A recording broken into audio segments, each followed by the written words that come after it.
प्रश्न 1 पासून सुरुवात करूया. म्हणजे या अभ्यासानुसार औद्योगिकीकरण म्हणजे नेमकं काय? बघा, प्रश्न 1 मध्ये याची खूप व्यापक व्याख्या दिली आहे. ही केवळ कारखाने उभा राहण्याची प्रक्रिया नाहीये.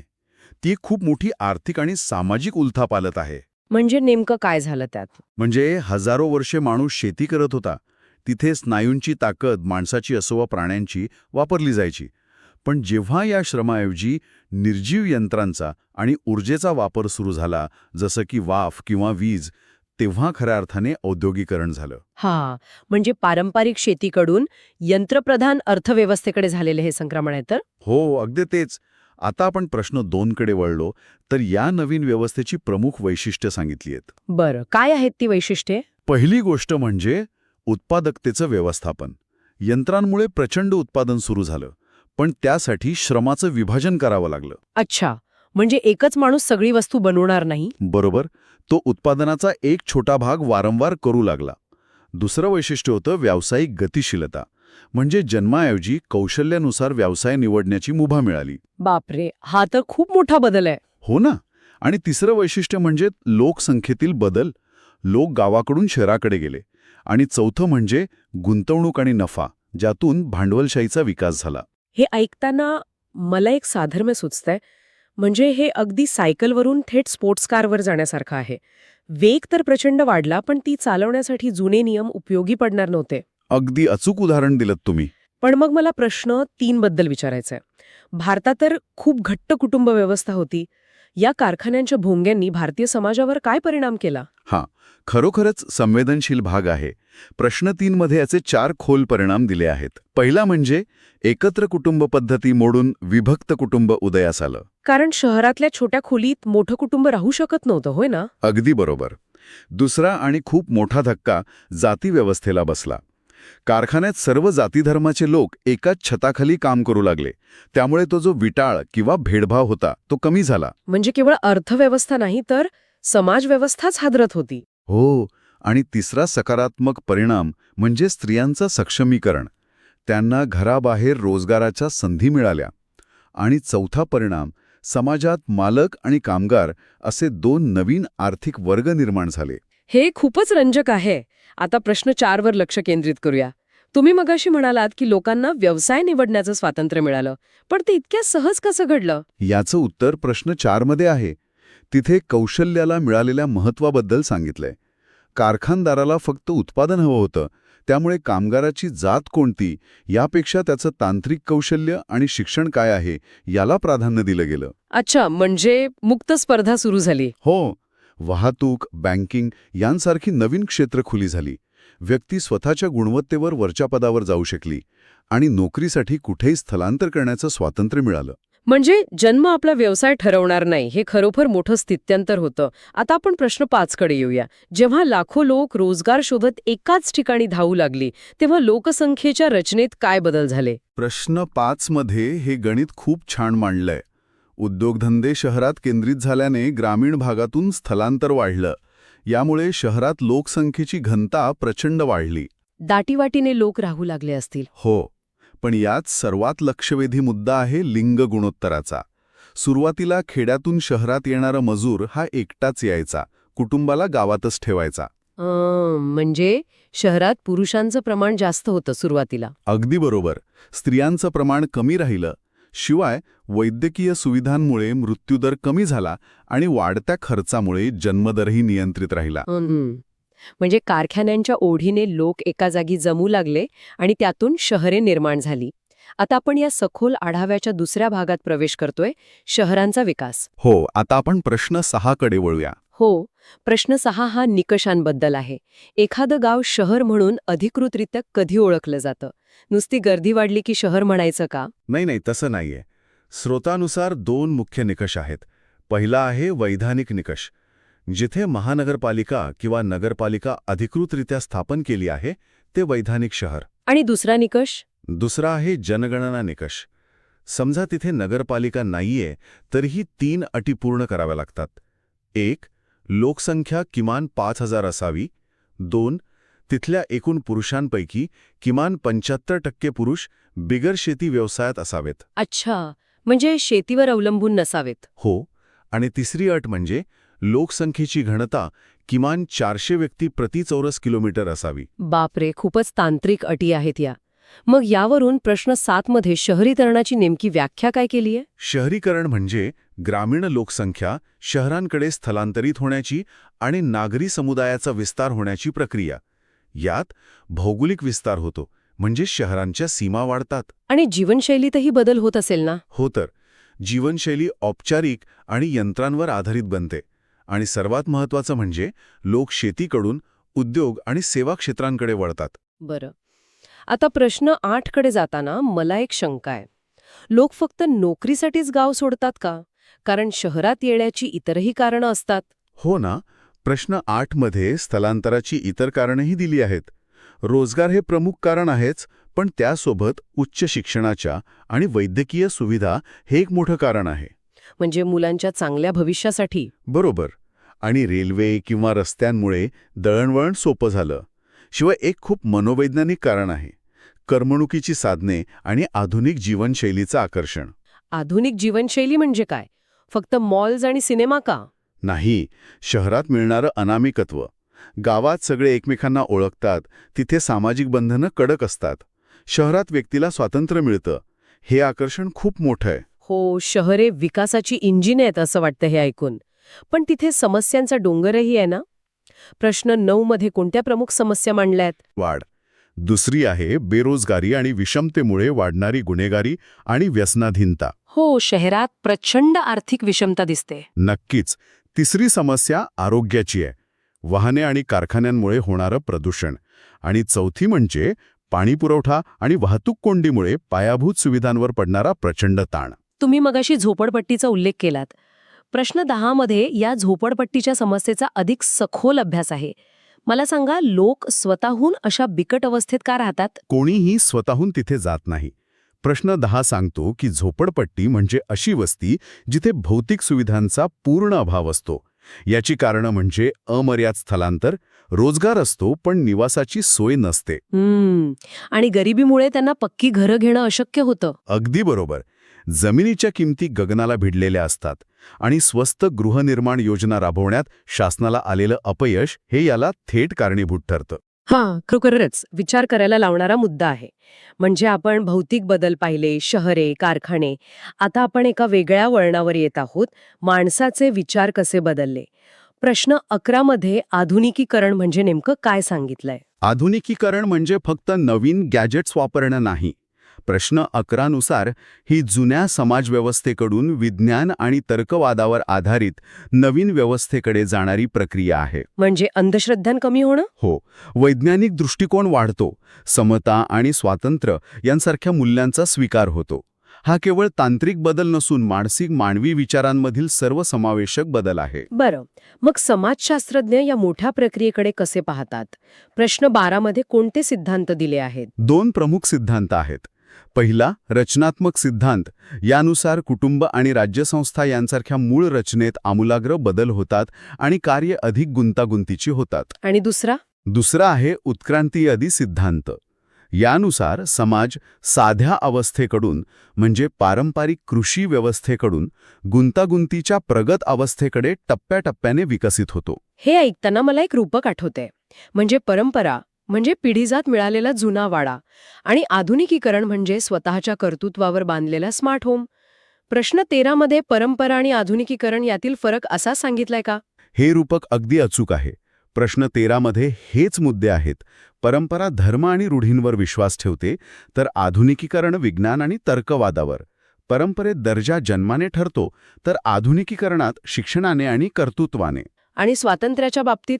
परंपरेत समूहाला महत्त्व असतं, पण आधुनिकीकरणात व्यक्तिवादाला सर्वोच्च प्राधान्य असतं आणि ती यंत्र आणि तंत्रज्ञानावर अवलंबून असते. पण मला एक शंका आहे प्रश्न 14 बद्दल. भारतात हे आधुनिकीकरण नेमकं कसं घडलं? आपण तर फक्त वरवरची नक्कल केली असं वाटतं कधी कधी. प्रश्न 14 यावर खूप छान प्रकाश टाकतो. भारतीय स्वरूप हे पश्चिमेपेक्षा वेगळं आणि संमिश्र आहे.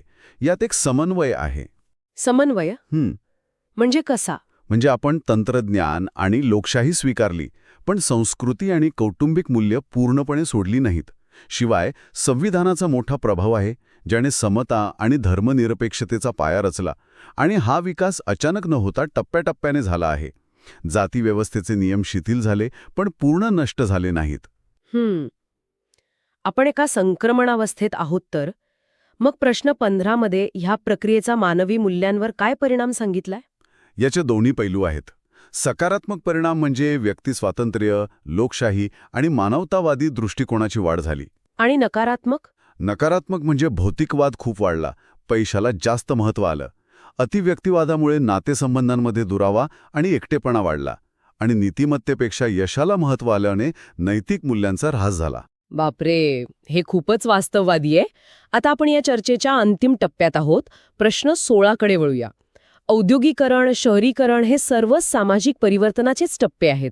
मग सामाजिक परिवर्तन या संकल्पनेची व्याख्या काय? प्रश्न 16 नुसार मानवी संबंध, सामाजिक संस्था, मूल्य आणि समाजाच्या संरचनेत घडून येणारा लक्षणीय बदल म्हणजे सामाजिक परिवर्तन. हा निसर्गाचा आणि समाजाचा अटळ नियम आहे. म्हणजे तो सार्वत्रिक आहे? हो. आणि यामुळे जुन्या परंपरांमध्ये सुधारणा होऊन नवीन रूढी प्रस्थापित होतात. बरं, प्रश्न 17 मध्ये असं विचारले की बदलाला नैसर्गिक किंवा भौगोलिक घटक कसे कारणीभूत ठरतात? लोक स्वतःहून बदलतात की निसर्ग भाग पाडतो? निसर्ग नक्कीच भाग पाडतो. भूकंप, महापूर यांसारख्या आपत्तींमुळे वस्त्या नष्ट होतात आणि लोकांना स्थलांतर करावं लागतं. हवामान किंवा अचानक खनिज संपत्ती सापडल्यास जीवन अचानक बदलतं. आणि शेतीचं काय? सततच्या अवर्षणामुळे शेतकरी शहरांकडे वळतात, ज्यामुळे ग्रामीण आणि शहरी समाजव्यवस्थेत बदल होतो. आता प्रश्न 18 कडे येऊ. तंत्रज्ञानाचा प्रभाव. माणसाने निर्माण केलेलं तंत्रज्ञान बदलाला कशी गती देतं? बदलाचा सर्वात जलद घटक आहे. प्राचीन चाक ते वाफेचे इंजिन आणि आता संगणक ते स्मार्टफोन, हा प्रवास बघा. या शोधांमुळे औद्योगिक क्रांती झाली. मोबाईलमुळे जग एक ग्लोबल विलेज बनलं. अगदी खरंय. आणि इथे आपण सर्वंकष चित्राचा विचार केला तर घरगुती यंत्रांमुळे महिलांची वेळेची खूप बचत झाली, ज्यामुळे त्यांना शिक्षण आणि नोकरीला चालना मिळाली. हे फार महत्वाचं आहे. अरे वा, म्हणजे साध्या मिक्सर आणि वॉशिंग मशीननेही समाज बदलला. प्रश्न 19 मध्ये सांस्कृतिक घटकांवर प्रकाश टाकलाय. विचारांमधील बदलांचं काय? प्रश्न 19 मध्ये 3 मुद्दे आहेत. पहिली, वैचारिक क्रांती. समता आणि बंधुतेच्या विचारांनी जुन्या व्यवस्थेला हादरा दिला.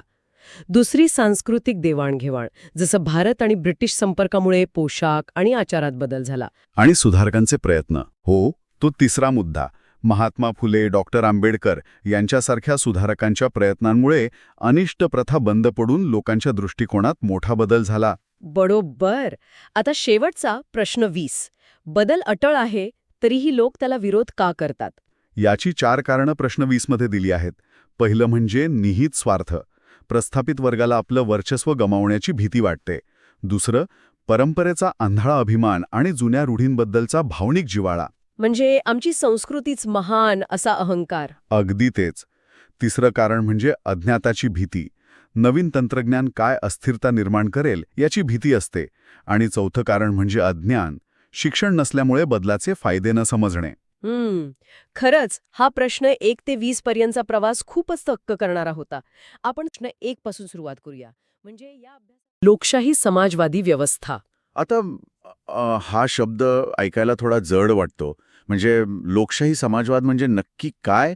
मला हे एखाद्या कुटुंबाच्या उदाहरणातून समजून घ्यायला आवडेल. अच्छा, कुटुंबाचं उदाहरण. बर. जसे एका कुटुंबात आपण संपत्ती कोणा एकाच्या हातात एकवटू देत नाही, ती शांततामय मार्गाने सर्व सदस्यांना त्यांच्या गरजेनुसार वाटली जाते. तसाच काहीसा हा प्रकार आहे का? अगदी तसेच. स्रोतामध्ये या व्यवस्थेचा जो गाभा सांगितलाय ना, तो म्हणजे शांततामय आणि सनदशीर मार्गाने समाजाचा विकास करणं. अच्छा. म्हणजे इथे बदल घडून आणण्यासाठी कोणत्याही रक्तरंजित क्रांतीचा किंवा हिंसेचा आधार घेतला जात नाही. आणि महत्वाची गोष्ट म्हणजे इथे मिश्र अर्थव्यवस्था असते. मिश्र अर्थव्यवस्था म्हणजे सरकार आणि खासगी उद्योग या दोघांनी मिळून काम करणे, बरोबर? होय, पण इथे केवळ नफा मिळवणे हा खासगी उद्योगांचा उद्देश नसून संपत्तीचे केंद्रीकरण टाळण्यासाठी राज्याचे म्हणजे सरकारचे त्यावर नियंत्रण असते. म्हणजे लगाम सरकारच्या हातात असतो. बरोबर. समाजातील मूठभर लोकांकडेच सर्व संपत्ती न राहता तिचं न्याय्य वाटप व्हावे आणि उपेक्षितांचा विकास साधला जावा, हा यामागील मुख्य हेतू आहे. बर. शिवाय लोकशाही समाजवाद केवळ भौतिक प्रगती मोजत नाही, तर स्वातंत्र्य, समता आणि बंधुत्व या मानवी मूल्यांची रुजवणूक कशी होते यालाही तितकेच महत्त्व देतो. हे ऐकायला खूपच आदर्शवादी वाटते, पण जर अशी व्यवस्था प्रत्यक्षात आणायची असेल तर तिचा पाया हा सामाजिक न्याय असायला हवा, नाही का? नक्कीच. आणि आपल्या स्रोतांमध्ये सामाजिक न्यायाची संकल्पना अतिशय विस्तृतपणे मांडली आहे. त्यात जात, धर्म, वंश, लिंग किंवा संपत्तीच्या आधारावर होणारा भेदभाव संपुष्टात आणणे हे प्राथमिक ध्येय असल्याचे म्हटले आहे. होय, आणि केवळ भेदभाव संपवणे पुरेसे नाही. प्रत्येक व्यक्तीला तिच्या अंगभूत गुणांचा विकास करण्यासाठी रोजगाराच्या समान संधी उपलब्ध करून देणे आवश्यक आहे. या सर्वांचा अंतिम उद्देश मानवी प्रतिष्ठा जपणे हा आहे. प्रत्येक व्यक्तीला माणूस म्हणून सन्मानाने जगता आले पाहिजे, हे स्रोतात खूप स्पष्टपणे सांगितले आहे. पण एक मिनिट, इथे मला स्रोतातील एका मुद्द्यावर थोडा विरोधाभास वाटतोय. कोणता विरोधाभास? बघा, हा एका बाजूला आपण सर्वांना समान संधी देण्याबद्दल बोलत आहोत आणि त्याच वेळी सामाजिक न्यायाच्या वर्णनात असे म्हटले आहे की दलित, आदिवासी आणि स्त्रियांसाठी कायद्याने विशेष संरक्षणात्मक तरतुदी केल्या पाहिजेत. जर सर्वांना समानच मानायचे आहे तर मग काहींसाठी विशेष नियम का? हे थोडं विसंगत नाही का वाटत? वरवर पाहता हा विरोधाभास वाटू शकतो, पण स्रोतानुसार यामागे एक अतिशय सखोल ऐतिहासिक कारण आहे. अच्छा, कोणतं कारण? समाजातील हे दुर्बल आणि उपेक्षित घटक शेकडो वर्षे विकासापासून आणि शिक्षणापासून जाणीवपूर्वक वंचित ठेवले गेले आहेत. त्यांना आता अचानक मुख्य प्रवाहात आणायचे असेल तर प्रगत वर्गासोबत केवळ एकाच समान रेषेवर उभे करून चालणार नाही. बरोबर, म्हणजे ते आधीच शर्यतीत मागे आहेत. अगदी बरोबर. ज्यांना ऐतिहासिकदृष्ट्या मागे खेचले गेले आहे त्यांना कायद्याने विशेष संरक्षण आणि अधिकार देणे हे त्यांना खऱ्या अर्थाने समान पातळीवर आणण्यासाठी उचललेले अत्यंत आवश्यक पाऊल आहे. हाच सामाजिक न्यायाचा खरा आणि व्यावहारिक अर्थ आहे असं स्रोत स्पष्ट करतो. आता हे चित्र अगदी स्पष्ट झाले. म्हणजे शर्यतीत जे आधीच मैलभर मागे आहेत त्यांना पुढे आणण्यासाठी दिलेला हा आधार आहे. होय. पण श्रोत्यांसाठी हे समजून घेणं रंजक ठरेल की आपण आतापर्यंत पाहिलेले हे समावेशक विचार सर्वांनाच मान्य असतात असे नाही. मुळीच नाही. श्रोतातील पुढील भागात आपण अशा 2 विचार प्रणाली पाहणार आहोत ज्या पूर्णपणे वेगळ्या आणि एकमेकींच्या विरुद्ध टोकाच्या आहेत. त्यातील पहिली आहे धार्मिक मूलभूतवाद किंवा ज्याला फंडामेंटलिझम म्हणतात. आधुनिकतेला हा विचार इतका का घाबरतो? धार्मिक मूलभूतवाद ही खऱ्या अर्थानं एक अत्यंत कर्मठ आणि बंदिस्त विचारप्रणाली आहे. आपला पवित्र ग्रंथ हेच अंतिम सत्य आहे आणि त्यातील नियम कोणत्याही काळात कोणत्याही परिस्थितीत न बदलणारे आहेत अशी यांची कट्टर धारणा असते. बापरे, म्हणजे बदलाला अजिबात वाव नाही? अजिबात नाही. म्हणूनच हे लोक धर्मनिरपेक्षता, विज्ञाननिष्ठा आणि आधुनिक जीवनमूल्य यांना ठाम विरोध करतात. आणि यातूनच मग धार्मिक असहिष्णुता जन्माला येते. दुसऱ्या धर्माबद्दल द्वेष निर्माण होतो. बरोबर. यात इतर धर्मांबद्दल द्वेष बाळगला जातो आणि स्वतःचाच धर्म कसा श्रेष्ठ आहे हे बिंबवले जाते. पण याचा सर्वात गंभीर परिणाम तेव्हा दिसतो जेव्हा धर्माचा राजकारणात हस्तक्षेप सुरू होतो. म्हणजे काय होतं नक्की? संपूर्ण शासन व्यवस्थाच जुन्या धार्मिक नियमानुसार चालवण्याचा आग्रह जेव्हा धरला जातो ना, तेव्हा तो खरा धार्मिक मूलभूतवाद ठरतो. या पूर्णपणे बंदिस्त आणि धर्मावर आधारित विचाराकडून आता आपण एका वेगळ्याच टोकाच्या विचारप्रणालीकडे जाऊया, जी पूर्णपणे अर्थव्यवस्थेभोवती फिरते. साम्यवाद. हो, ती म्हणजे साम्यवादी समाज. धार्मिक मूलभूतवाद जसा भूतकाळात अडकलेला दिसतो तसा साम्यवाद एका वेगळ्याच भविष्याची स्वप्ने पाहतो. साम्यवादाचे सर्वात मोठे आणि महत्त्वाचे वैशिष्ट्य म्हणजे वर्गविहीन समाज. वर्गविहीन. होय. या समाजात भांडवलदार आणि कामगार असे कोणतेही आर्थिक वर्ग नसतात. त्यामुळे शोषणाचा पूर्णपणे अंत झालेला असतो. जमीन, कारखाने आणि संपत्ती यावर कोणत्याही खाजगी व्यक्तीची मालकी नसून ती संपूर्ण समाजाची म्हणजेच राज्याची मालकी असते. ही संकल्पना समजण्यासाठी आपण एका मोठ्या कारखान्याचं उदाहरण घेऊया.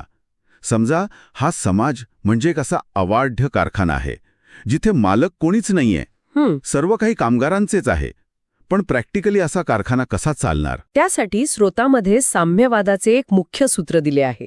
ते म्हणतात, प्रत्येकाकडून त्याच्या क्षमतेनुसार काम आणि प्रत्येकाला त्याच्या गरजेनुसार मोबदला.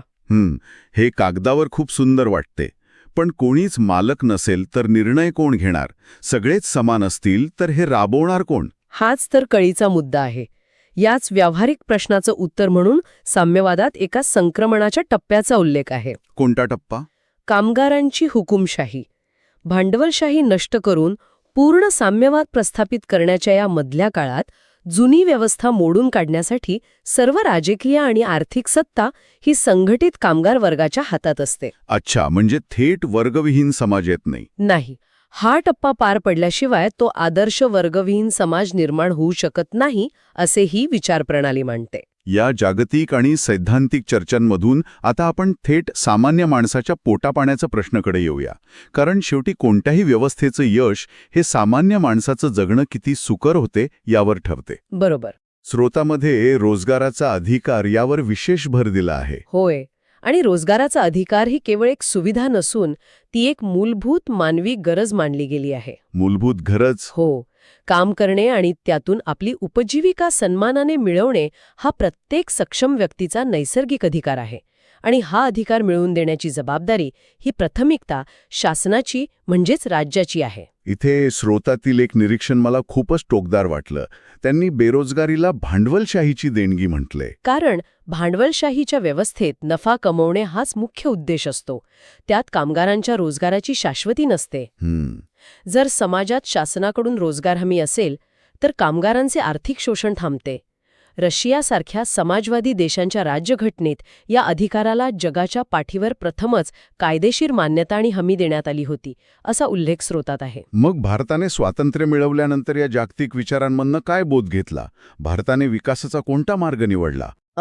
भारताने विकासाचा जो मार्ग निवडला तो अत्यंत सुनियोजित होता. आपण पंचवार्षिक योजनांचा स्वीकार केला. अच्छा, पंचवार्षिक योजना. हो. देशातील उपलब्ध साधनसंपत्तीचा बारकाईने अभ्यास करून विशिष्ट उद्दिष्टे ठरवणे आणि ती साध्य करण्यासाठी नियोजनबद्ध प्रयत्न करणे हे यात अपेक्षित होते.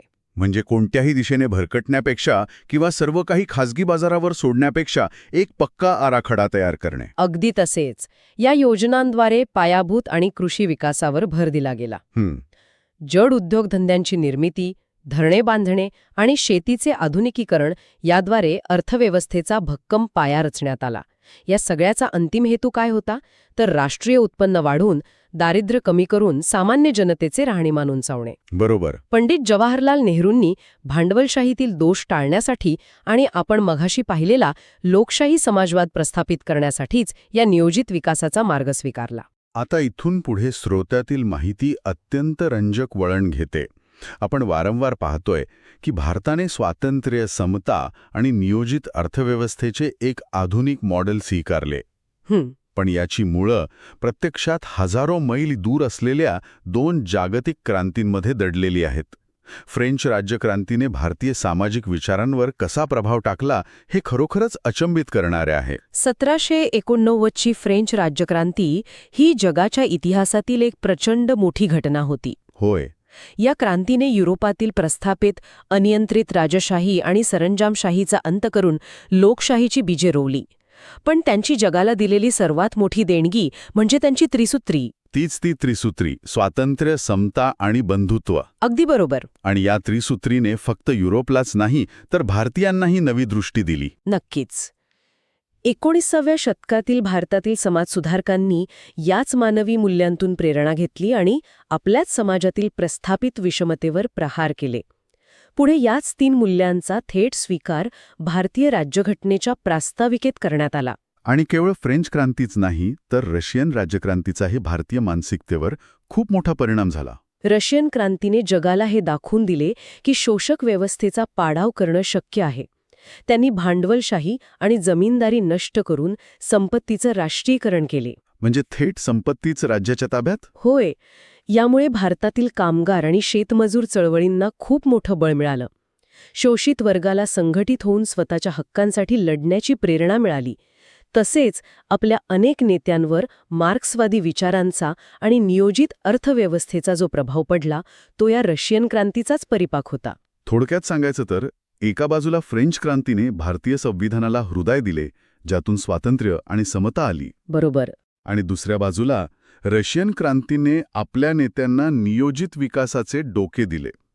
या दोन्ही गोष्टींचा संगम आपल्याला भारतीय संविधानात पाहायला मिळतो. संविधानाने या मूल्यांना केवळ कागदावर ठेवले नाही, तर त्यांना कायद्याचं स्वरूप दिले. होय, संविधानाच्या उद्देशिकेतच सर्व नागरिकांना सामाजिक, आर्थिक आणि राजकीय न्याय देण्याचे स्पष्ट आश्वासन दिले आहे. कलम 14 ते 18 मधील मूलभूत अधिकार कायद्यासमोर समानता प्रस्थापित करतात आणि भेदभाव करण्यास सक्त मनाई करतात.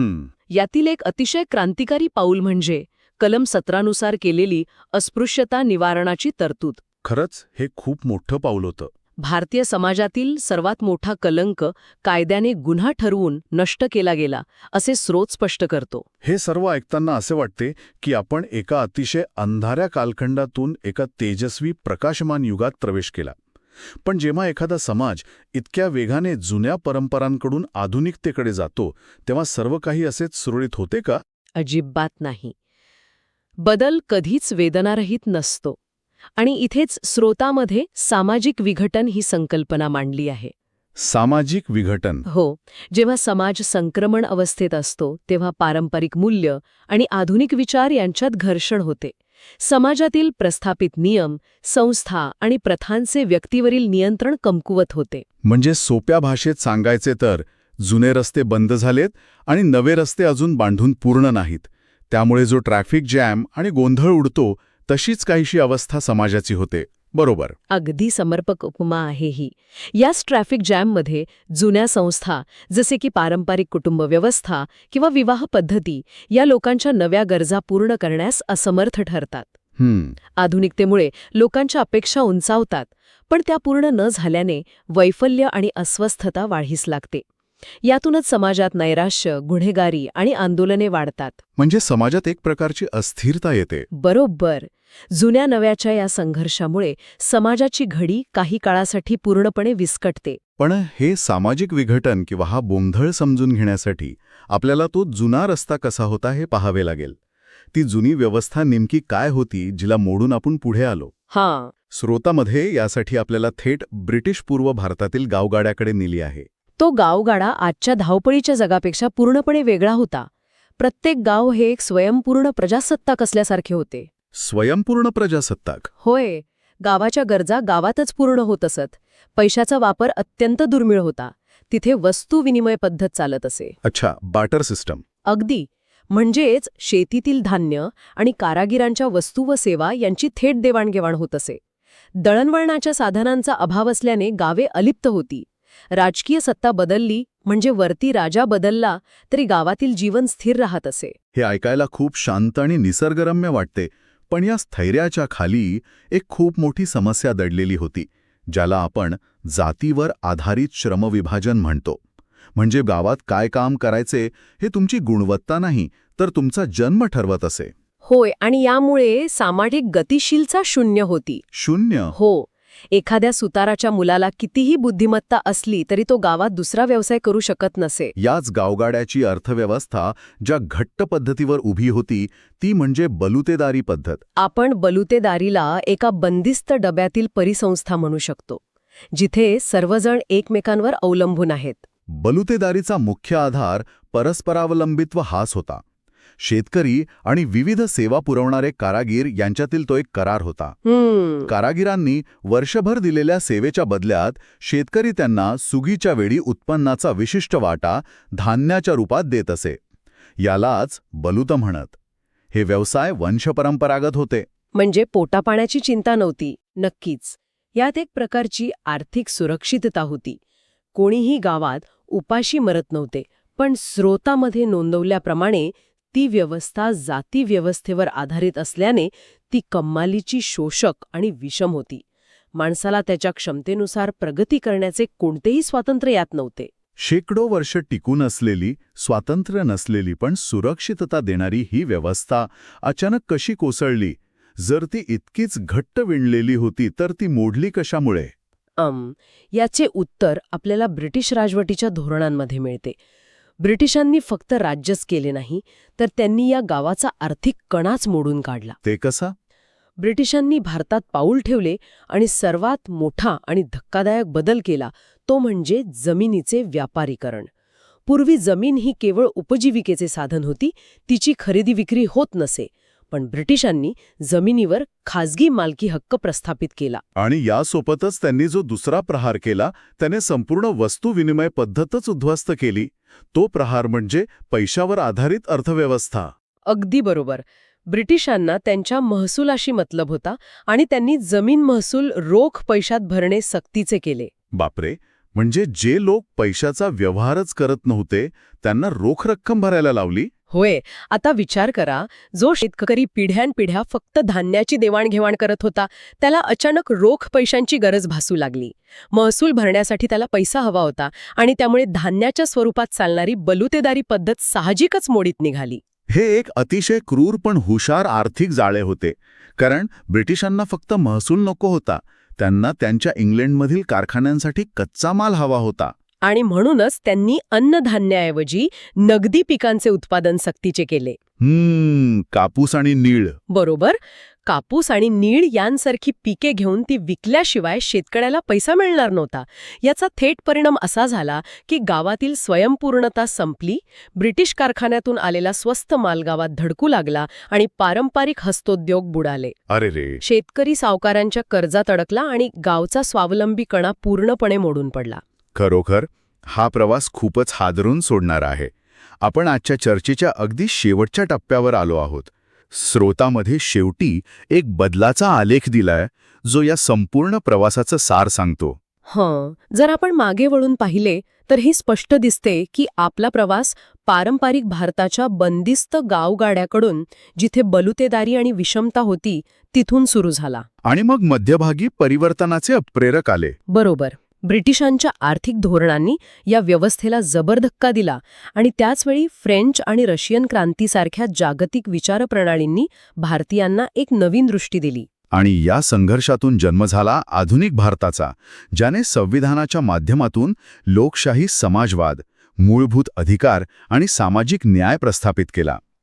पण जसे आपण पाहिले, जुने मोडताना आणि नवे रुजताना जो ताण निर्माण होतो तो सामाजिक विघटन म्हणून आजही आपल्या समोर उभा आहे. हा बदल थांबलेला नाहीये.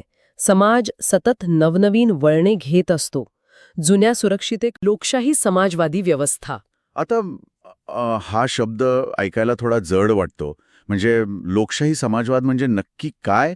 मला हे एखाद्या कुटुंबाच्या उदाहरणातून समजून घ्यायला आवडेल. अच्छा, कुटुंबाचं उदाहरण. बर. जसे एका कुटुंबात आपण संपत्ती प्रश्न 34. ब्रिटिश काळात भारतातील हस्तोद्योगांचा ऱ्हास का झाला? हा प्रश्न भारताच्या आर्थिक शोषणाचा आणि सामाजिक बदलांचा मूळ पाया आहे. हस्तोद्योगांचा ऱ्हास अचानक झाला नाही, तर ती एक अतिशय पद्धतशीर प्रक्रिया होती. यामागे 4 मुख्य कारणं आहेत. बरं. कोणती 4 कारणं? पहिलं म्हणजे इंग्लंडमधील औद्योगिक क्रांती. तिथे यंत्रांवर मोठ्या प्रमाणावर आणि अतिशय वेगाने माल तयार होऊ लागला. यंत्रामुळे मजुरी वाचली, त्यामुळे साहजिकच तो माल स्वस्त होता आणि तो भारतात मोठ्या प्रमाणात येऊ लागला. अच्छा, म्हणजे यंत्रांच्या वेगापुढे हाताने काम करणारे कारागीर टिकू शकले नाहीत. अगदी तसंच. आणि दुसरं कारण म्हणजे ब्रिटिशांची अत्यंत भेदभावपूर्ण धोरणे. त्यांनी भारतीय मालावर जाचक कर लादले. म्हणजे नक्की कशा प्रकारची धोरणं? थोडं स्पष्ट सांगाल? हो, म्हणजे जर भारतीय कापड युरोपमध्ये विकायचं असेल तर त्यावर एवढा मोठा आयात कर लावला जायचा की ते कापड तिथे कोणी विकतच घेऊ शकणार नाही. पण त्याचवेळी इंग्लंडमधून भारतात येणाऱ्या ब्रिटिश माल मात्र पूर्णपणे करमुक्त ठेवला. बापरे, म्हणजे खेळपट्टी एकच होती, पण नियम मात्र ब्रिटिशांच्या सोयीचे होते. एकदम अचूक. तिसरं कारण होतं दळणवळणाचा विकास. ब्रिटिशांनी भारतात रेल्वे आणि रस्त्यांचे जाळे विणले. बऱ्याचदा असं वाटतं की हे भारताच्या विकासासाठी होतं, पण तसं नव्हतं. बरोबर. नक्कीच नाही. त्यांचा मुख्य उद्देश होता की तो स्वस्त ब्रिटिश माल भारताच्या अगदी शेवटच्या खेड्यापाड्यांपर्यंत सहज पोहोचावा. आणि चौथं, सर्वात विदारक कारण म्हणजे कच्च्या मालाची लूट. म्हणजे इथूनच सगळं ओरबाडून न्यायचं. हो, भारतातून उत्तम प्रतीचा कापूस आणि इतर कच्चा माल अगदी कवडीमोल भावाने इंग्लंडला न्यायचा. तिथे कारखान्यात त्याचा पक्का माल बनवायचा आणि तोच माल भारतात आणून चढ्या भावाने विकायचा. हे समजायला अगदी सोपं आहे. म्हणजे आजच्या काळात जशी एखादी मोठी बहुराष्ट्रीय कंपनी आपला प्रचंड लॉजिस्टिक आणि तंत्रज्ञानाच्या जोरावर अत्यंत स्वस्त माल बाजारात आणून स्थानिक आणि छोट्या दुकानदारांना स्पर्धेतून कायमचं संपवते, अगदी तशीच ब्रिटिशांनी धोरणात्मकरित्या केलेली ही एक आर्थिक कोंडी होती. ती कोंडी इतकी भयंकर होती की पिढ्यानपिढ्या चालत आलेले उद्योग काही दशकांमध्येच मातीमोल झाले. ही आर्थिक पडझड समजून घेतल्यानंतर या नोट्समधली पुढची स्लाईड म्हणजे स्लाईड 3 कडे आपण येऊया. मी प्रश्न वाचते. प्रश्न 35, पाश्चात्य शिक्षणाचे भारतीय समाजावरील परिणाम स्पष्ट करा. बरं. आता मला इथे एक मोठी शंका आहे. ब्रिटिशांनी हे शिक्षण भारतीयांच्या सामाजिक प्रबोधनासाठी नक्कीच दिलं नव्हतं. त्यांना फक्त त्यांचा कारभार चालवण्यासाठी स्वस्थ स्थानिक कारकून हवे होते. मग ह्या शिक्षणाचे भारतीय समाजावर सकारात्मक परिणाम कसे काय झाले? हाच तर या इतिहासातला सर्वात मोठा आणि रंजक विरोधाभास आहे. ब्रिटिशांचा उद्देश जरी प्रशासकीय सोयीचा असला तरी त्याचे परिणाम मात्र अनपेक्षित होते. या उत्तरात 4 महत्त्वाचे परिणाम दिसतात. कोणते? पहिले म्हणजे आधुनिक मूल्यांची ओळख. या शिक्षणामुळे भारतीयांना पाश्चात्य जगातील युरोपियन प्रबोधन, स्वातंत्र्य, समता, न्याय आणि बंधुभाव या मूल्यांची शिकवण मिळाली. अच्छा, म्हणजे एक नवीन विचारसरणी मिळाली. हो, आणि दुसरे आणि सर्वात महत्त्वाचे म्हणजे संवादाचे माध्यम. भारत हा प्रचंड मोठा आणि विविध भाषांचा देश आहे. इंग्रजी भाषेमुळे बंगालचा विचारवंत आणि महाराष्ट्राचा समाजसुधारक एकमेकांशी संवाद साधू शकले. म्हणजे ब्रिटिशांनी प्रशासनासाठी दिलेली भाषा भारतीयांनी ब्रिटिशांविरुद्ध एकत्र येण्यासाठी वापरली. यातूनच राष्ट्रवादी भावना वाढली असेल. अगदी बरोबर. तिसरा परिणाम म्हणजे अंधश्रद्धा निर्मूलन. पाश्चात्य शिक्षणामुळे विज्ञानाधिष्ठित आणि बुद्धिप्रामाण्यवादी दृष्टिकोन रुजला. लोक आता प्रश्न विचारू लागले. आणि यातूनच चौथा परिणाम साधला गेला, तो म्हणजे सुधारणांचा पाया. म्हणजे याच पाश्चात्य शिक्षणातून पुढे सामाजिक सुधारणा चळवळी आणि राजकीय स्वातंत्र्य लढ्याचा भक्कम पाया रचला गेला. खरोखरच ब्रिटिशांनी नकळतपणे स्वतःच्याच साम्राज्याला आव्हान देणारी आणि प्रश्न विचारणारी एक नवी पिढी तयार केली. नक्कीच. आता शिक्षणातून आलेल्या या प्रबोधनाचं व्यावहारिक रूप कसे होते हे पाहण्यासाठी आपण पुढच्या स्लाईडकडे म्हणजे स्लाईड 4 कडे जाऊया. मी प्रश्न वाचते.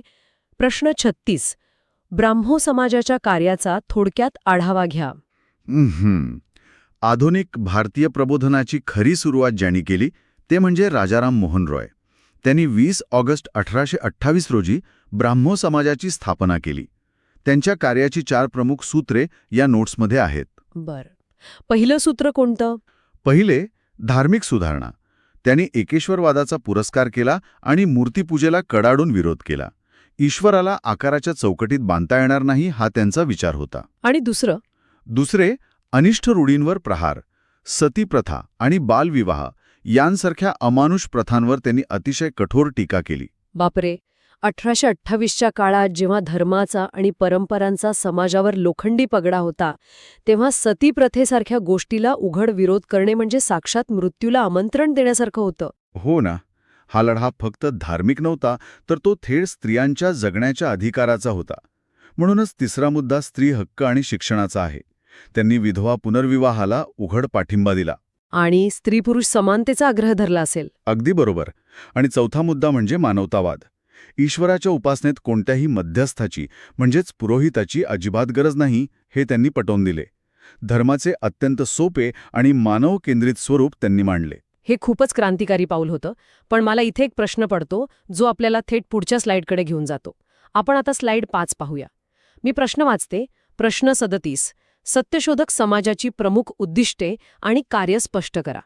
आता माझा प्रश्न असा आहे की जर ब्राह्मो समाज आधीच अनिष्ट प्रथांविरुद्ध लढत होता आणि पुरोहितांच्या वर्चस्वाला विरोध करत होता तर मग महात्मा ज्योतिराव फुलेंना 24 सप्टेंबर 1873 रोजी वेगळा सत्यशोधक समाज स्थापन करण्याची गरज का पडली? त्यांच्यात नक्की काय फरक होता? हा अत्यंत अचूक आणि महत्त्वाचा प्रश्न आहे. कसं आहे, ब्राह्मो समाजाचे विचार अतिशय प्रगत होते पण त्यांचा प्रभाव मुख्यत्वे उच्चभ्रू आणि शहरी शिक्षित वर्गापुरता मर्यादित होता. अच्छा, म्हणजे तो तळागाळात पोहोचला नव्हता. होय. महात्मा फुलेंना हा विचार थेट तळागाळातील बहुजनांपर्यंत, शेतकऱ्यांपर्यंत न्यायचा होता. सत्यशोधक समाजाचे प्रमुख उद्दिष्टच हे होते की शूद्रातिशूद्र समाजाला ब्राह्मणी वर्चस्व, शोषण आणि हजारो वर्षांच्या मानसिक गुलामगिरीतून मुक्त करणे. मग त्यांनी यासाठी कोणत्या विशिष्ट मार्गांचा अवलंब केला? त्यांनी एक प्रकारचं वैचारिक आणि धार्मिक बंड पुकारलं. त्यांनी निर्मिक म्हणजेच निर्गुण निराकार ईश्वराची कल्पना मांडली. ईश्वराला त्यांनी निर्मिक म्हणजे निर्माण करणारा म्हटलं. आणि सर्वात क्रांतिकारी पाऊल म्हणजे पुरोहितांशिवाय विवाह आणि इतर विधी करण्यास सुरुवात केली. 1873च्या काळात पुरोहितांशिवाय लग्न लावणे ही समाजाच्या मुळावरच घाव घालणारी कृती होती. खरंच खूप धाडसाचं काम होतं हे. हो, आणि अंधश्रद्धा निर्मूलनासाठी त्यांनी शिक्षणावर सर्वाधिक भर दिला. शिक्षणाचा अभाव हेच बहुजनांच्या अधोगतीचं मूळ कारण आहे हे ओळखून त्यांनी तळागाळातील लोकांसाठी शिक्षणाची दारे खुली केली आणि स्त्रीमुक्तीचाही आग्रह धरला. ब्रह्मो आणि सत्यशोधक समाजाचा हा वैचारिक पाया समजून घेतल्यानंतर आता आपण एका तिसऱ्या विचारधारेकडे वळूया. स्लाइड 6. मी प्रश्न वाचते. प्रश्न 38. आर्य समाजाची प्रमुख तत्वे आणि कार्य थोडक्यात लिहा. स्वामी दयानंद सरस्वती यांनी 1875 मध्ये मुंबईत आर्य समाजाची स्थापना केली. आता ब्राह्मो समाज पाश्चात्य विचारांकडे झुकणारा होता, सत्यशोधक समाज तळागाळातील वास्तवावर आधारित होता, पण आर्य समाजाचा विचार पूर्णपणे वेगळा होता. अच्छा, म्हणजे नक्की कसा? त्यांचा मुख्य संदेश होता वेदांकडे परत चला. त्यांच्या मते वेद हे ईश्वरी ज्ञान असून मूळ वेदांमध्ये जातीभेद किंवा मूर्तीपूजा नाही. पण इथे एक विरोधाभास वाटतो. ते एका बाजूला जातीव्यवस्थेला विरोध करत होते, पण दुसरीकडे वर्णव्यवस्थेचं समर्थन करत होते. हे कसं शक्य आहे? तसं पाहिलं तर त्यांनी जन्मसिद्ध जातीव्यवस्थेला स्पष्ट विरोध केला. कोणी जन्माने उच्च किंवा नीच नसतो, पण त्यांनी व्यक्तीच्या गुण आणि कर्मावर आधारित वर्णव्यवस्थेचा पुरस्कार केला. म्हणजे जो ज्ञानाचे काम करेल तो ब्राह्मण, जो रक्षण करेल तो क्षत्रिय, मग त्याचा जन्म कोणत्याही कुळात झालेला असो. अगदी बरोबर. त्यांचे सामाजिक कार्यही मोठे होते.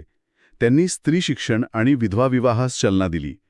त्यांची एक अत्यंत आक्रमक आणि महत्त्वाची चळवळ म्हणजे शुद्धीकरण चळवळ. शुद्धीकरण चळवळ म्हणजे काय? त्या काळात ख्रिस्ती किंवा इस्लाम धर्मात मोठ्या प्रमाणावर धर्मांतरे होत होती. अशावेळी जे लोक दुसऱ्या धर्मात गेले आहेत त्यांना पुन्हा हिंदू धर्मात घेण्यासाठी त्यांनी ही मोहीम राबवली. अच्छा, म्हणजे तत्कालीन परिस्थितीतील धर्मांतरांना रोखण्यासाठी उचललेले ते एक सामाजिक पाऊल होते. आता आपण या वैचारिक चर्चेतून थोडं बाहेर पडून एका मोठ्या रचनात्मक बदलाकडे वळूया. स्लाइड 7. परिणाम होतो यावर भाष्य करतो. नक्कीच. जेव्हा औद्योगिकरण आले तेव्हा पारंपरिक ग्रामीण अर्थव्यवस्थेला मोठा तडा गेला.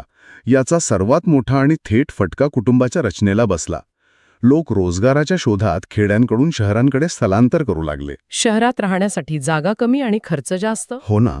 यामुळे पिढ्यानपिढ्या चालत आलेली मोठी संयुक्त कुटुंबे मोडून लहान विभक्त कुटुंबे म्हणजेच न्यूक्लिअर फॅमिलीज निर्माण झाल्या. पण हा बदल फक्त घराच्या आकारापुरता मर्यादित नव्हता, बरोबर? कुटुंबाच्या आर्थिक भूमिकेतही काही मूलभूत बदल झाले असतील. हा अतिशय महत्त्वाचा मुद्दा आहे. पूर्वी ग्रामीण भागात कुटुंब हे वस्तूंच्या उत्पादनाचे म्हणजेच प्रोडक्शनचे केंद्र होते.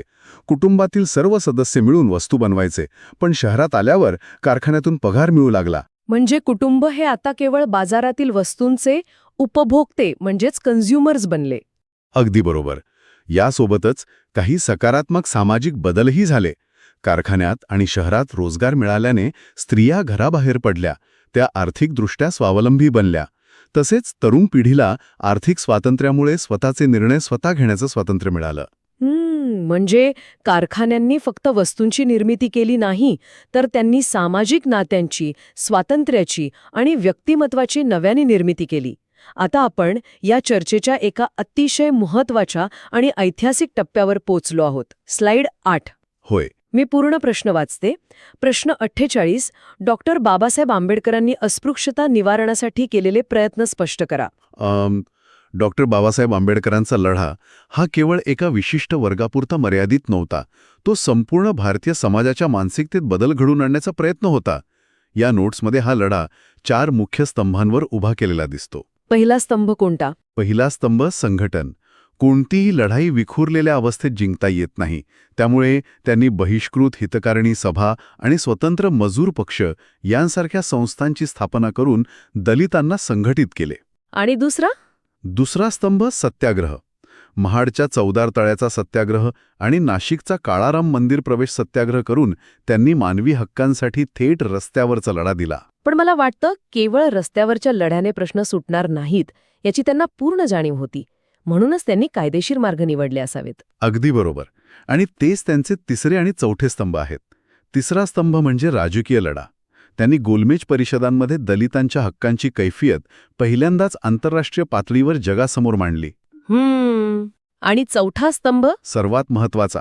चौथा स्तंभ म्हणजे संविधानिक उपाय. स्वतंत्र भारताचे पहिले कायदामंत्री म्हणून त्यांनी भारतीय राज्यघटनेच्या माध्यमातून अस्पृश्यता कायमची आणि कायदेशीररित्या नष्ट केली. हीच यातली सर्वात थक्क करणारी गोष्ट आहे. हा लढा केवळ मोर्चे काढण्यापुरता मर्यादित राहिला नाही. तो रस्त्यावरचा, राजकीय पातळीवरचा आणि कायदेशीर व संविधानिक पातळीवरचा असा एक परिपूर्ण चौफेर लढा होता. नक्कीच. आता आपण याच लढ्यातील एका अत्यंत महत्त्वाच्या घटनेवर लक्ष केंद्रित करूया. स्लाइड 9. मी प्रश्न वाचते. प्रश्न 49. महाडच्या चौदार तळ्याच्या सत्याग्रहाचे महत्त्व स्पष्ट करा. 20 मार्च 1927 चा हा महाडचा सत्याग्रह दलित मुक्ती संग्रामातील एक ऐतिहासिक टप्पा मानला जातो. या सत्याग्रहाचं पहिलं महत्त्व म्हणजे ही मानवी हक्कांची प्रस्थापना होती. म्हणजे हा लढा केवळ पाण्याचा घोट मिळवण्यासाठी नव्हता. अजिबात नाही. तो अस्पृश्यांना माणूस म्हणून जगण्याचा जो मूलभूत आणि नैसर्गिक हक्क आहे तो मिळवून देण्यासाठी होता. जनावरे ज्या तळ्याचं पाणी पिऊ शकतात तिथे माणसाला बंदी असणे ही अत्यंत विकृत व्यवस्था होती. म्हणजे तो पाण्याचा हक्क नसून मानवतेचा हक्क होता. या सत्याग्रहामुळे समाजाच्या मानसिकतेवर काय परिणाम झाला? यातूनच दुसरे महत्त्व अधोरेखित होते, अस्मितेची जागृती. हजारो वर्षे आपण कमी लेखिडे गेलो आहोत ही जी मानसिकता बनली होती तिला या सत्याग्रहाने छेद दिला. दलितांमध्ये स्वाभिमान जागृत झाला. आणि त्यांनी थेट प्रस्थापित विषम समाज व्यवस्थेला आव्हान दिले. हो, हे कृत्य एका जुन्या बुरसटलेल्या व्यवस्थेवरचा तो थेट हल्ला होता. बरोबर. या शांततामय आणि कायदेशीर लढ्यानंतर काही दशकांनी दलित चळवळीने एक वेगळे आणि अत्यंत आक्रमक रूप धारण केले. ते आपण पुढच्या स्लाइडवर पाहूया. स्लाइड 10. मी प्रश्न वाचते. प्रश्न 50. दलित पॅन्थर चळवळीचा उदय आणि जाहीरनामा स्पष्ट करा. मला सांगा, 70च्या दशकात अचानक ही एवढी आक्रमकता का आली? याची कारणे त्यावेळच्या सामाजिक आणि राजकीय परिस्थितीत दडलेली आहेत. 1970च्या दशकात दलितांवरील अत्याचारांच्या घटनांमध्ये प्रचंड वाढ झाली होती. कायदे असूनही? हो ना, एका बाजूला कायदे होते पण प्रत्यक्षात गावागावांत हिंसाचार सुरू होता. प्रस्थापित दलित नेतृत्व सत्तेच्या राजकारणात अडकले होते. त्यामुळे तरुणांमध्ये भयंकर संताप होता. या निराशेच्या आणि रागाच्या उद्रेकातूनच 9 जुलै 1972 रोजी नामदेव ढसाळ, राजा ढाले यांच्या नेतृत्वाखाली अमेरिकेतील कृष्णवर्णीयांच्या ब्लॅक पॅन्थर चळवळीच्या धर्तीवर ही आक्रमक संघटना स्थापन झाली. त्यांच्या जाहीरनाम्यात नक्की काय होतं? पॅन्थरच्या जाहीरनाम्यातली सर्वात क्रांतिकारी गोष्ट म्हणजे त्यांनी केलेली दलित या शब्दाची व्याख्या.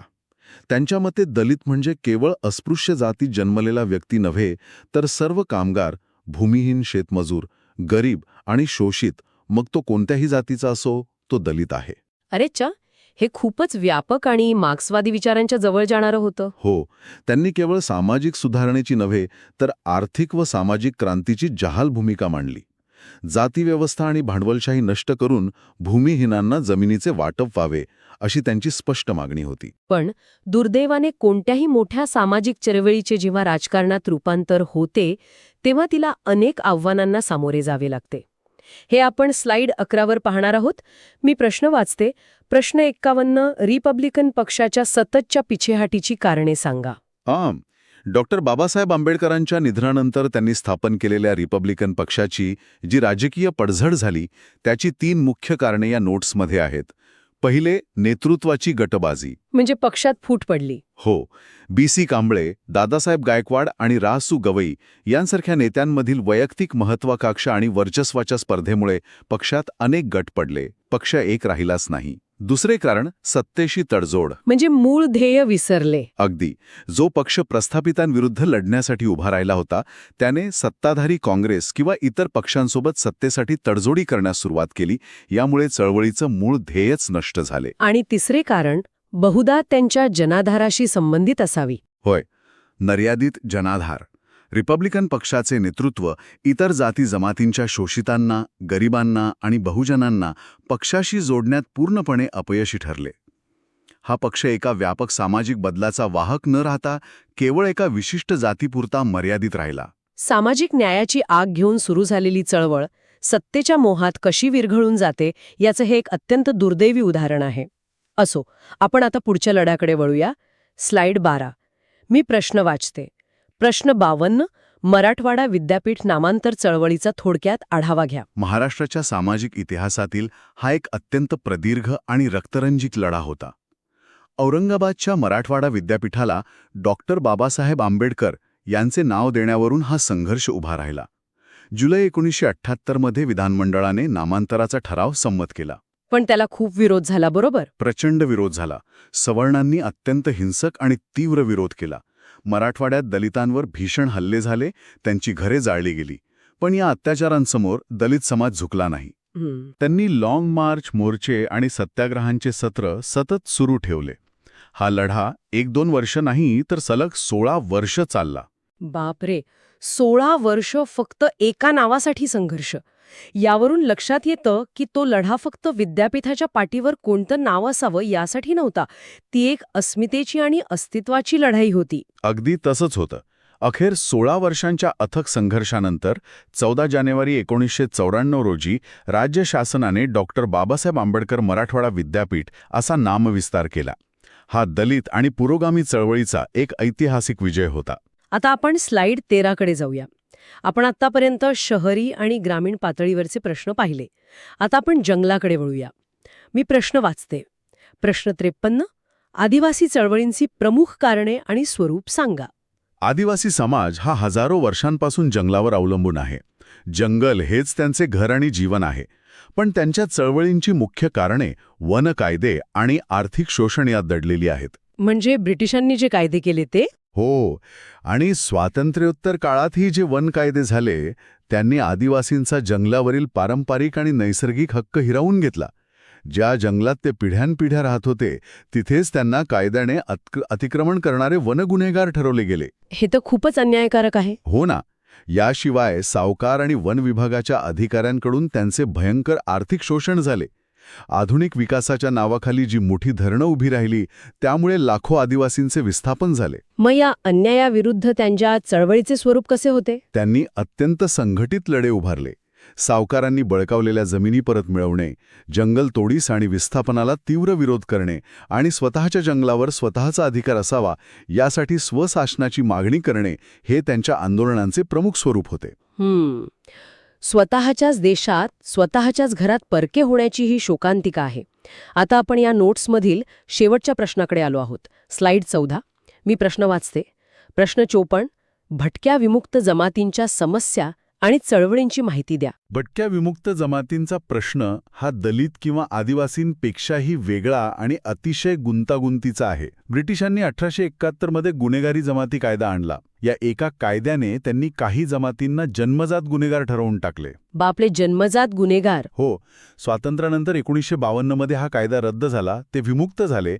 पण समाजाचा आणि पोलिसांचा त्यांच्याकडे पाहण्याचा जो पूर्वग्रह होता तो कायद्याने गेला नाही. या जमाती सतत भटकत असल्याने त्यांना कायमस्वरूपी घरे नाहीत, रेशन कार्ड नाहीत. ज्यांना स्वतःचा अधिकृत पत्ताच नाही, त्यांचा संघटित लढा कसा उभा राहिला? हाच त्यांच्या चळवळीचा गाभा होता.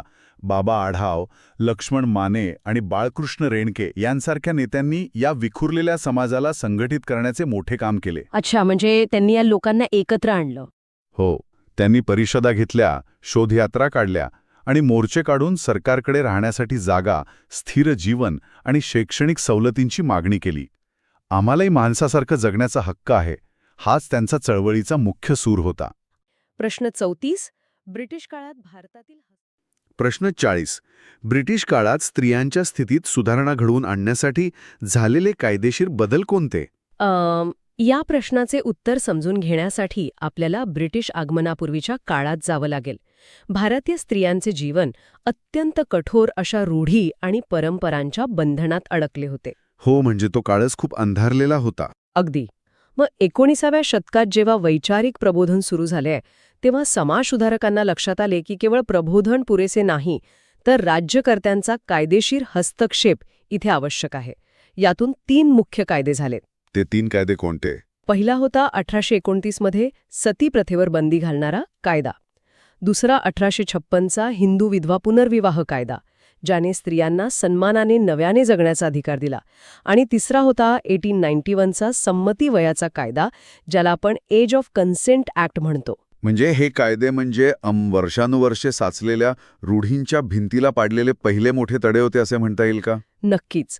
या कायद्यांमुळेच त्या काळातल्या जुन्या पितृसत्ताक शोषणाला एक भक्कम कायदेशीर आळा बसला. अच्छा. आता आपण स्लाइड 3 घेतोय. मी पूर्ण प्रश्न वाचतो. प्रश्न 41, महात्मा गांधी आणि हरिजन सेवक संघाचे कार्य. आता कायद्याकडून आपण एका वेगळ्या मार्गाकडे वळत आहोत. गांधीजींनी अस्पृश्यता निवारणासाठी रचनात्मक मार्ग निवडला. त्यांनी कायदे करण्यापेक्षा हृदय परिवर्तनावर जास्त भर दिला. म्हणजे लोकांची मानसिकता बदलण्याचा प्रयत्न केला. बरोबर. त्यांनी अस्पृश्य या शब्दाऐवजी हरिजन म्हणजे ईश्वराची मुलं हा शब्द रूढ करण्याचा प्रयत्न केला. सप्टेंबर 1932 मध्ये त्यांनी हरिजन सेवक संघ स्थापन केला. यातून सार्वजनिक विहिरी आणि मंदिरे सर्वांसाठी खुली करण्यासाठी शांततामय सत्याग्रह झाले. या स्लाइडवर सहभोजन असाही एक मुद्दा लिहिलाय. मला वाटतं एकत्र जेवण करणे ही केवळ एक कृती नसून ती सामाजिक दरी कमी करणारी एक मोठी मानसिक आणि सामाजिक क्रांती होती. हो ना. आणि नुसतं सहभोजन नाही तर त्यांनी शिक्षणासाठी शिष्यवृत्ती आणि वसतिगृहे सुद्धा सुरू केली. हा एक अत्यंत सर्वसमावेशक लढा होता. बरं, आता आपण नियम मोडायचा नाहीये. पुढची स्लाइड घेऊया. स्लाइड 4. मी प्रश्न वाचतो. प्रश्न 42, सामाजिक चळवळ, अर्थ आणि व्याख्या. आत्तापर्यंत आपण उदाहरणे पाहिली, पण तांत्रिकदृष्ट्या चळवळ म्हणजे काय हे आपण ब्लूमर आणि गसफिल्ड यांच्या व्याख्यांवरून समजून घेऊया. चळवळ म्हणजे केवळ रस्त्यावर येऊन केलेली उत्स्फूर्त कृती नसते. म्हणजे नुसता जमाव किंवा गोंधळ म्हणजे चळवळ नाही. नाही, अजिबात नाही. प्रस्थापित व्यवस्थेत बदल घडवण्यासाठी केलेला तो एक संघटित आणि सामूहिक प्रयत्न असतो. त्याला एका वैचारिक बैठकीची, उद्दिष्टांची आणि नेतृत्वाची जोड असते. थोडक्यात सूत्र सांगायचं तर सामूहिक प्रयत्न अधिक सामायिक मागणी अधिक बदलाची इच्छा म्हणजे सामाजिक चळवळ. पण मला इथे एक प्रश्न पडलाय. याचा अर्थ असा का की चळवळ नेहमीच प्रगतिशील म्हणजे पुढरलेली असते असं नाही?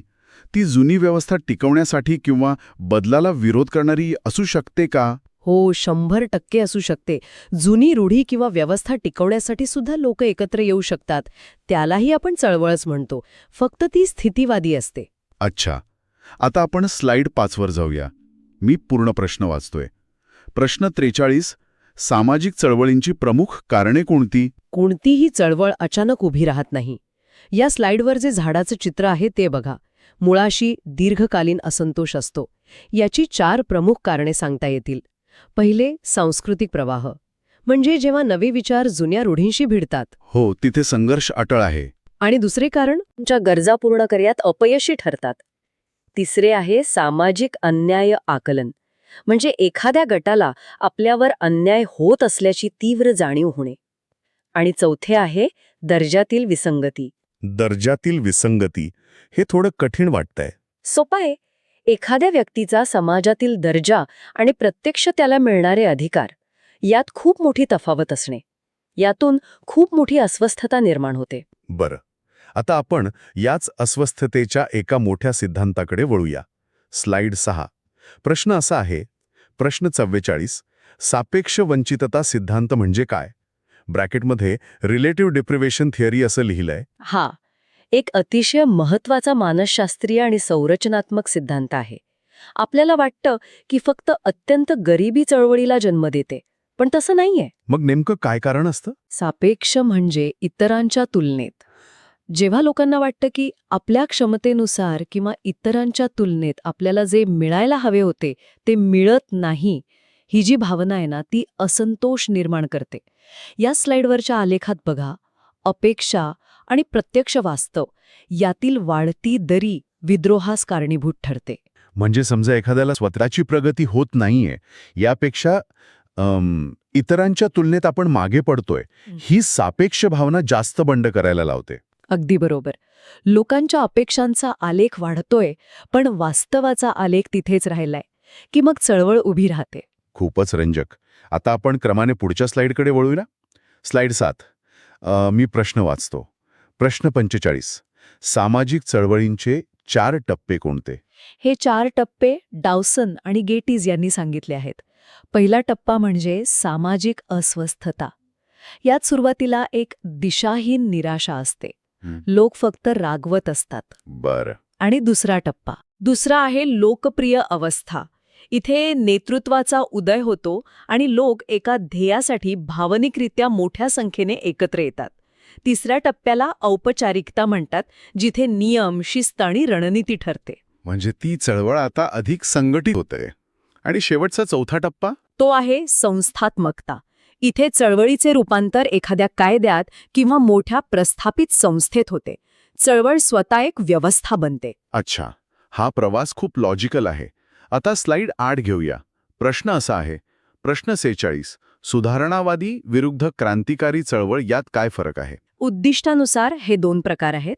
सुधारणावादी म्हणजे संपूर्ण समाजव्यवस्था न बदलता तिच्यातील विशिष्ट दोष नष्ट करणे. हा मार्ग शांततामय आणि क्रमिक असतो. जसं की अस्पृश्यता निवारण किंवा स्त्रियांच्या हक्कांची चळवळ, बरोबर? अगदी बरोबर. आणि या उलट असते क्रांतिकारी चळवळ. हिचे उद्दिष्ट सध्याची व्यवस्था मुळासकट नष्ट करून पूर्णपणे नवीन व्यवस्था निर्माण करणे हे असते. हा मार्ग जहाल, अचानक आणि हिंसक असू शकतो. याचे एखादं उदाहरण? समजलं. आता आपण पुन्हा भारताकडे येऊया. स्लाइड 9, प्रश्न वाचतो. प्रश्न 47, महात्मा ज्योतिराव फुले यांचे अस्पृश्यता निवारणाचे कार्य. महात्मा फुले हे महाराष्ट्रातील सामाजिक क्रांतीचे आद्य प्रणेते आहेत. त्यांनी तत्कालीन ब्राह्मणी वर्चस्व आणि जातीय व्यवस्थेवर प्रहार केला. त्यांची मोठी गोष्ट ही होती की ते केवळ विचारांवर थांबले नाहीत, त्यांनी प्रत्यक्ष कृतीला महत्त्व दिले. म्हणजे नुसते लेख लिहिले नाहीत तर काम करून दाखवले. हो, त्यांनी अस्पृश्यांसाठी पुण्यात पहिली शाळा काढली, स्वतःचा घरातील पाण्याचा हौद त्यांच्यासाठी खुला केला आणि मानवी हक्कांसाठी सत्यशोधक समाजाची स्थापना केली. स्वतःच्या घरातील हौद खुला करणे म्हणजे हा केवळ एक वैचारिक लढा नव्हता. समाजाच्या रोषाला थेट अंगावर घेणारी ही अत्यंत धाडसी कृती होती. नक्कीच, सामाजिक समतेचं यापेक्षा मोठे आणि थेट उदाहरण दुसरे असू शकत नाही. खरंय. आता आपण एका वेगळ्या संघर्षाकडे वळूया. आपल्या ठरलेल्या नियमानुसार आपण आता थेट प्रश्न 55 वर आलो आहोत, कारण प्रश्नसंचातील क्रम तसाच आहे. तर स्लाइड 10, मी प्रश्न वाचतो. प्रश्न 55, चंपारण आणि खेडा सत्याग्रहाचं महत्त्व. हे भारतीय शेतकरी चळवळीतील अत्यंत महत्त्वाचे टप्पे आहेत. या घटनांमुळे पहिल्यांदा ग्रामीण भागातील शेतकरी हा राष्ट्रीय स्वातंत्र्य चळवळीशी जोडला गेला. थोडक्यात सांगायचं तर या घटना नेमक्या काय होत्या? चंपारण जो बिहारमध्ये 1917ला झाला, तिथे युरोपियन मळेवाल्यांकडून नीळ पिकवण्याची सक्ती केली जात होती. तो गांधीजींचा पहिला यशस्वी लढा होता. आणि खेडा गुजरातमध्ये 1918ला दुष्काळातही जुलमी शेतसारा वसूल केला जात होता. त्याविरुद्ध शेतकऱ्यांनी संघटित करबंदीचा लढा पुकारला. म्हणजे नो टॅक्स कॅम्पेन. अतिशय प्रभावी. आता आपण पुढची स्लाइड घेतोय. स्लाइड 11, प्रश्न वाचतोय. प्रश्न 56, शेतकरी संघटनेची वैचारिक भूमिका. शरद जोशी यांच्या नेतृत्वाखालील ही भूमिका आहे. या वैचारिक भूमिकेचा गाभा इंडिया विरुद्ध भारत या संकल्पनेत आहे. इंडिया विरुद्ध भारत. बरोबर, एकाच देशात 2 भाग. हो, त्यांचा दावा असा होता की शहरी इंडियाने ग्रामीण भारतची अंतर्गत वसाहत केली आहे. शहरी विकासासाठी आणि शहरांना स्वस्थ अन्न मिळण्यासाठी शेतीमालाचे भाव जाणीवपूर्वक पाडले जातात. म्हणजे शहरांच्या फायद्यासाठी गावाला गरीब ठेवलं जातं असा त्यांचा युक्तिवाद होता. अगदी. आणि म्हणूनच त्यांचा एकच उपाय होता की शेतीमालाला रास्त आणि किफायतशीर भाव मिळाला पाहिजे. अच्छा, आता स्लाइड 12. ह्याच शेतीच्या संदर्भातला हा प्रश्न आहे. मी वाचते. प्रश्न 57, हरित क्रांतीचे भारतीय शेतीवर झालेले परिणाम. हरित क्रांती ही 1960च्या दशकात आली. संकरित बियाणे, खते आणि आधुनिक सिंचन यांचा वापर सुरू झाला. ही खऱ्या अर्थाने एक दुधारी तलवार ठरली. दुधारी तलवार म्हणजे फायदे आणि तोटे दोन्ही? हो, फायदे प्रचंड झाले. अन्नधान्यात मोठी वाढ झाली आणि आपला देश स्वयंपूर्ण झाला. पण तोटेही तितकेच मोठे होते. ते कसे? या क्रांतीचा फायदा प्रामुख्याने बागायतदार आणि सधन शेतकऱ्यांनाच झाला. त्यामुळे आर्थिक विषमता वाढली, पंजाब हरियाणासारखी राज्ये पुढे गेली, प्रादेशिक असमतोल निर्माण झाला आणि सगळ्यात वाईट म्हणजे जमिनीचा पोत खराब होणे, पाण्याची पातळी खालवणे असे मोठे पर्यावरणीय नुकसान झाले. म्हणजे हरित क्रांतीने देशाची पोटाची भूक भागवली, पण त्याचवेळी आर्थिक आणि पर्यावरणीय विषमतेचे नवे प्रश्नही उभे केले. बरं, आता आपण स्लाइड 13 वर जाऊया. शेतीकडून आपण आता उद्योगाकडे वळतो आहोत. प्रश्न वाचतो. प्रश्न 58, कामगार संघटना व्याख्या आणि उद्दिष्टे. ब्रॅकेटमध्ये ट्रेड युनियन्स असा शब्द आहे. औद्योगिकरणामुळे समाजात भांडवलदार विरुद्ध कामगार हा नवा संघर्ष सुरू झाला. कामगारांनी आपले आर्थिक आणि सामाजिक हितसंबंध जपण्यासाठी स्थापन केलेली ही सतत चालणारी संस्था म्हणजे कामगार संघटना. आणि यांची मुख्य उद्दिष्टे काय असतात? कामगारांना योग्य वेतन मिळवणे, बोनस मिळवणे, नोकरीची शाश्वती देणे, तसेच बेकायदेशीर बडतर्फीपासून संरक्षण देणे आणि सुरक्षित व आरोग्यदायी कामाचे ठिकाण निर्माण करणे. अगदी स्पष्ट आहे. आता स्लाइड 14. प्रश्न वाचतो. प्रश्न 59. नारायण मेघाजी लोखंडे यांचे योगदान. नारायण मेघाजी लोखंडे यांना भारतीय कामगार चळवळीचे जनक मानले जाते. त्यांनी महात्मा फुलेंच्या विचारांतून प्रेरणा घेतली. 1884 मध्ये त्यांनी बॉम्बे मिल हँड्स असोसिएशनची स्थापना केली. ही पहिली कामगार संघटना होती ना? हो, आणि दीनबंधू या वृत्तपत्रातून त्यांनी कामगारांचे प्रश्न सातत्याने मांडले. त्यांच्या प्रदीर्घ लढ्यामुळेच 1890 मध्ये कामगारांना रविवारी सुट्टी मिळण्याचा हक्क मंजूर झाला. इथे एक अतिशय सुंदर दुवा दिसतोय मला. महात्मा फुलेंनी सुरू केलेली सामाजिक सुधारणा नारायण मेघाजी लोखंडे यांच्या रूपाने आर्थिक आणि कामगार हक्कांच्या लढ्यात कशी परावर्तित झाली हे पाहणं खूप रंजक आहे. खरंय, विचार कसे पुढे जातात याचे हे उत्तम उदाहरण आहे. अगदी. आता आपण आजच्या विश्लेषणाच्या शेवटच्या स्लाइडवर आलो आहोत. स्लाइड 15. मी प्रश्न वाचतो. प्रश्न 60. असंघटित कामगारांच्या समस्या. आत्तापर्यंत आपण कामगार संघटना बघितल्या, पण समाजात असा खूप मोठा वर्ग आहे ज्याला कायद्याचं संरक्षण नाही आणि मालक-नोकर संबंध निश्चित नाहीत. उदाहरणादाखल सांगायचं तर हमाल किंवा बांधकाम मजूर. म्हणजे ज्यांना युनियनचं संरक्षण नाही असे लोक. हो, या स्लाइडवर चित्रात आईसबर्ग म्हणजे हिमनग दाखवलाय. याचा अर्थ असा की वर दिसणाऱ्या कामाखाली मोठ्या समस्या दडलेल्या आहेत.